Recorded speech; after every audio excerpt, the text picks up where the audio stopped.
ఓం వసుదేవసుతం దేవం కంసచాణూరమర్దనం దేవకీ పరమానందం కృష్ణం వందే జగద్గురుం. శ్రీకృష్ణం వందే జగద్గురుం. శ్రీ రాధాకృష్ణాభ్యాం నమ. అర్జునం వందే జగదేక వీరం. మన గురుదేవులైనటువంటి గోపాల్ రెడ్డి గారు, అలాగే వేణు గారు, మరి మీకు వారు అందరూ కూడా పొదరిల్లు, గుడిగంటలు, అలాగే ప్రస్తుతం తీస్తున్నటువంటి మళ్ళీ సీరియల్లో మీకు అందరికీ కూడా సుపరిచితులే. అలాగే మన ఛానల్ నడుపుతున్నటువంటి చంద్రమౌళి గారు, మరి దత్తాత్రేయ గారు, వీరందరూ కూడా మీ అందరికీ కూడా ఉగాది పరాభవనామ సంవత్సర శుభాకాంక్షలు తెలియజేస్తున్నారు. మరి వారందరికీ కూడా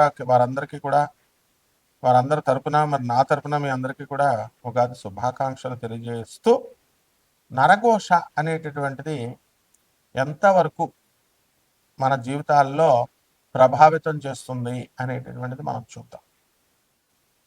ఒక ఫిజిక్స్లో మరి ఒక ప్రొఫెసర్గా మనం నరఘోషలు, ఈ యొక్క నరదిష్టులు, చేతబళ్ళు అనేటటువంటి వాటిని మనం ప్రోత్సహించాం. అయినప్పటికీ కూడా ఆధ్యాత్మికంగా, అలాగే పురాణాల్లో, మరి రామాయణంలో ముఖ్యంగా వీటి యొక్క ప్రస్తావన ఉంది. మైరావణుడు, ఈ యొక్క రావణాసురుడి యొక్క సోదరుడు, రామలక్ష్మణులు ఇద్దరిని తీసుకుపోయి పాతాళ లోకంలో చిన్న బొమ్మలుగా చేసి మరి వాళ్ళని బంధించి వాళ్ళిద్దరినీ కూడా పాతాళ లోకంలో నిర్బంధిస్తాడు. తర్వాత ఆంజనేయ స్వామి వారు వెళ్ళి మైరావణుని వధించి తన కొడుకైనటువంటి మకరధ్వజుడి సహాయంతో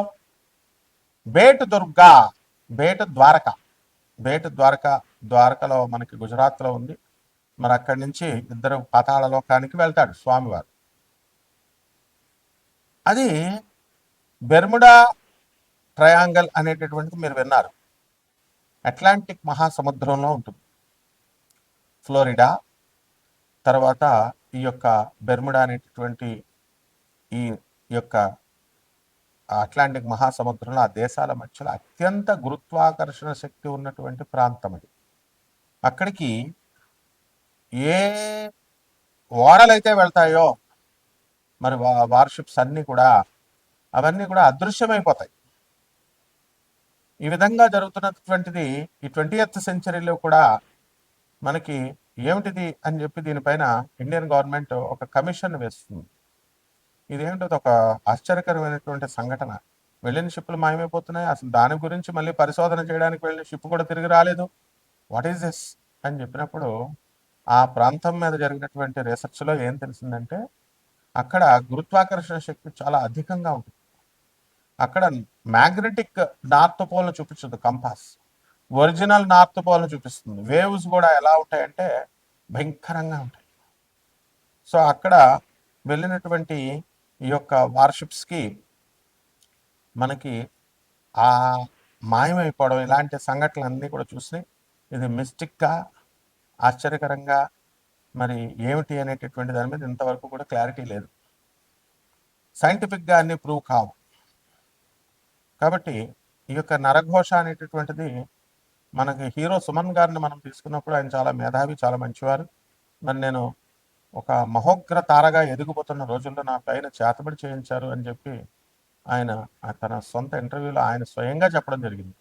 అటువంటి మహామేధావి చెప్పినటువంటి ఆయన యొక్క మన ఇంటర్వ్యూని మనం కొట్టి పారేయలేము. మరి దీని అంతటికీ ఏమిటి అంటే నరఘోష, నరదృష్టి. వీళ్ళు ఎక్కడుంటారా నాయన అంటే మన బంధువుల్లో, మన మిత్రుల్లో, మన పక్కన ఉన్నటువంటి వాళ్ళే కాంపిటీటర్స్గా, రైవల్స్గా తీసుకుంటారు, దిష్టి పెడతారు అని ఉంటుంది.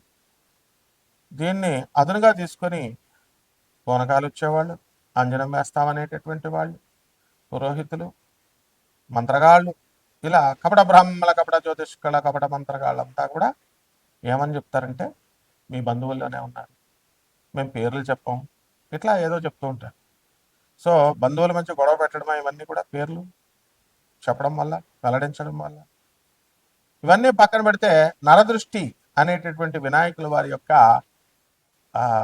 ఫోటోలు వస్తున్నాయి, అందరూ ఇంటి ముందు తట్టుకుంటారు. మరి మన గురువుగారు అయినటువంటి శ్రీమాన్ నండూరి శ్రీనివాసరావు గారు కూడా ఆయన ఒక సాఫ్ట్వేర్ ఇంజనీర్గా ఉండి మరి శ్రీ వైష్ణవులై మరి సాక్షాత్తు మా గురువు గారైనటువంటి ఇకిరాల వేదవ్యాస్ గారికి బంధువులై వారు కూడా నాకు ఈ యొక్క నరఘోష నరదృష్టి వల్ల మనందరం కూడా మనం దాని ఎఫెక్ట్ ఉంటుంది అని చెప్పి వారి యొక్క వీడియోల్లో చెప్పడం జరిగింది. ఇవన్నీ ప్రాక్టికల్ విషయాలు. ఇక మనం విషయానికి వచ్చినట్లయితే ఇప్పుడు ఒక మనిషి ఒక కుటుంబంలో నిరుపేద కుటుంబంలో నలుగురు దాయాదులు పెరుగుతారు. ఒక వ్యక్తి తన సొంత ఆలోచనల వల్ల కానీ తన సొంత ప్రతిభతో కానీ తన కష్టంతో కానీ ఎదుగుతాడు. ఎదిగిన తర్వాత ఏం జరుగుతుందండి? అరే మా పెదనాన్న కొడుకు ఎదిగాడు, నేను ఇలాగే ఉండిపోయానని చెప్పి ఎదగినటువంటి వాళ్ళు ఒక రకమైనటువంటి ఒక క్రూర దృష్టితో చూస్తారు. ఆ దృష్టి ఏమవుతుందంటే నరఘోషగా నరుని యొక్క దృష్టికి నాపరాయి కూడా పగిలిపోతుంది అనేటటువంటి సామెత ఊరికినే రాదు కదా, నిప్పులేందే పొగ రాదు కదా. మరి ఈ విధంగా ఇటువంటి టాపిక్స్లో దిట్ట అయినటువంటి మరి మన చంద్రమౌళి, మన దత్తాత్రేయుడు, దత్తుడు, వీళ్ళందరూ కూడా ఛానల్ ఓనర్స్ అనమాట. ఈ టాపిక్కే చెప్పండి గురువుగారు అంట. కాబట్టి మేము సైన్స్ ప్రొఫెసర్లను అయినా మరి ఆధ్యాత్మికవేత్తలమైనా ఎటువంటి ఎంకరేజ్ చేయకూడదైనా అన్నా సరే కూడా ఇవి ఉన్నాయి కాబట్టి చెప్పండి గురుగారు, మిగతా పంతులు గారు చెప్తున్నారు అని చెప్తారు, సహజమే. మీకు ఒక ఉదాహరణ చెప్తాం. కలకత్తా నుంచి కోనార్క్ ఎక్స్ప్రెస్ లేకపోతే భువనేశ్వర్ నుంచి వస్తూ ఉంటాయి.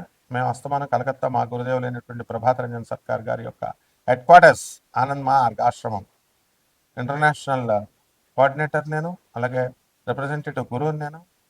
మరి వస్తున్నప్పుడు మా గురుగారి దగ్గర పసి వయసు నుంచి మేము పెరిగాం. అక్కడి నుంచి వస్తున్నప్పుడు ఒక సంఘటన నేను అబ్జర్వ్ చేశాను. కలకత్తా నుంచి హైదరాబాద్ రావడానికి 36 గంటలు పడుతుంది. మిథున రాశి, ఈ మిథున రాశి వారికి అందరికీ కూడా జుట్టు మంచి ఒత్తుగా ఉంటుంది. మా వేణువు లాగా మంచి గిరిజాల జుట్టుతో మంచి సూపర్ హీరో లాగా ఉంటారు. మరి నరఘోష వల్ల జుట్టు ఊడిపోతూ ఉంటుంది మిథున రాశి వాళ్ళకి మాత్రమే, మిగతా రాశి వాళ్ళకి కాదు. అలాగే ఈ నరఘోష నరదృష్టి వల్ల మిథున రాశి వారి బంధువులందరూ కూడా అరే వాళ్ళందరికీ పెడతారు, మీరు భోజనాలు పెడతారు, టిఫిన్లు పెడతారు, అన్నీ పెడతారు, అయినా సరే మీతో శత్రుత్వం పెట్టేసుకుంటారు. కారణం ఏంటంటే గురుగారు అని అడుగుతారు. నరఘోష, అలాగే నరదృష్టి. ఏమండి మేము అంతా కన్స్ట్రక్షన్ చేసేసామండి బాబు, మరి అయినా సరే బిల్స్ రావట్లేదండి, ఏంటి కారణం? నరఘోష నరదృష్టి. అలాగే సినిమాలన్నీ తీసేసామండి కానీ సినిమా రిలీజ్కి రాలేదండి, కారణం నరఘోష నరదృష్టి. పెద్ద పెద్ద హీరోలకి పెద్ద పెద్ద హీరోయిన్లకే దికాణా లేదు సినిమాలు తీసినటువంటి వాళ్ళకి. అలాగే ఈ యొక్క మిథున రాశి వారు విదేశాలకు వెళ్ళిపోతారు. గురుడు జూన్ 2, 2026 సంవత్సరం నుంచి మనకి ధనస్థానంలోకి వచ్చేస్తున్నాడు. డబ్బు విపరీతంగా పనిచేస్తారు. టారన్ జీన్స్ ప్యాంట్లు ఒక 100 కొనేస్తారు.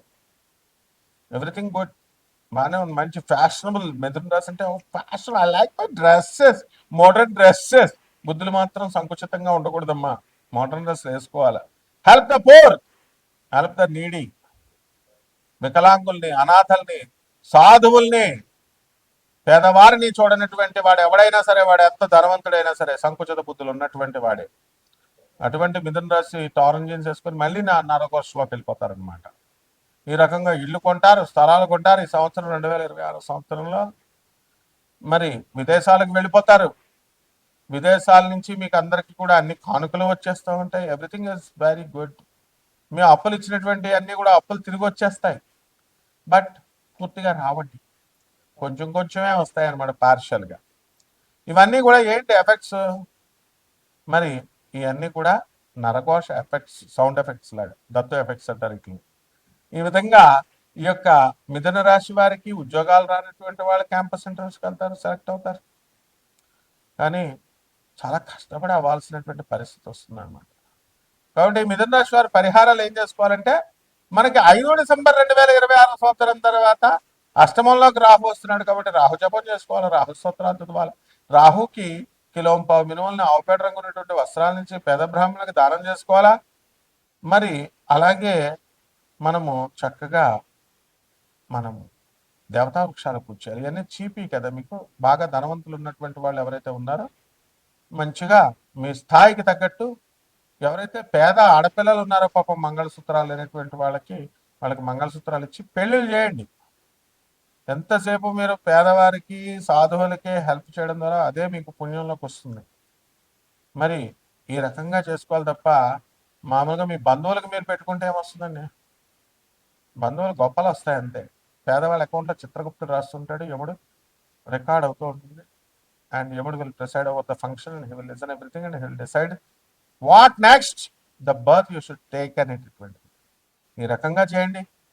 చక్కగా పరిహారాల్లో రాహుకు శాంతులు చేసుకుని రావి చెట్టు చుట్టూ ఓం రాహవే నమః అంటూ జపం చేసుకోండి, ప్రదక్షిణాలు చేసుకోండి. బ్రహ్మాండంగా ఉంటుంది. శుభమస్తు.